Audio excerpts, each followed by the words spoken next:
ఓటేసినాం కానీ యూత్ తరఫున Congress government waste. ఎందుకు? నిజంగానే దేనికి ఉపాధి లేదు, ఏది లేదు, న్యాయం లేదు, అన్యాయం మొత్తం జరుగుతుంది. ఆ మేడం కొండ సురేఖ మేడం ఎమ్మెల్యే అయితే ఇప్పుడు మంత్రి కూర్చున్నా కానీ ఏం చెప్తాను? మాకు ఉపాధి లేదు, మాకు తిన్నామాట తిండి లేదు, ఏది లేదు.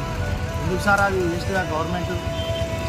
ఇప్పుడు ఈ కూలగొట్టిని ఎందుకు కూలగొడతాలని మీకు తెలుసా అసలు? మాకు తెలియదు సార్, ఎవరు నోటీస్ చేయలేదు, ఏం చేయలేదు సార్. కేసీఆర్ గవర్నమెంట్ కంపడానికి ఇంత కూడా మాకు ఏం జరగలేదు. కానీ ఈ కాంగ్రెస్ గవర్నమెంట్ గెలిపించింది మాకు వేస్ట్ అవుతుంది.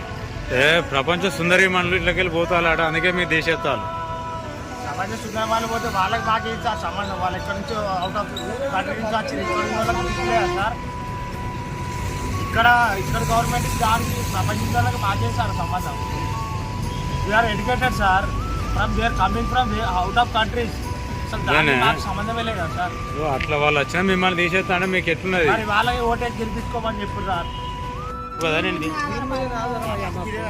మా జీవితము మా కొడుకు మా కొడుకు పిలిచినత్తలేదు నాన్న. మాకు ఒక పాప, మాకు తినడానికి తిండికి చాలా ఇబ్బంది ఉంది.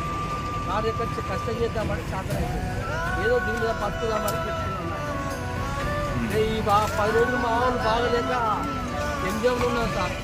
ఎంజాయ్లు ఉంటే ఇక వచ్చినది గుర్చట కూడా దిక్కింది చెప్పేసి నాకు చెప్పేసి బిల్ చేస్తే మాకు కష్టపడతారు తీసుకొని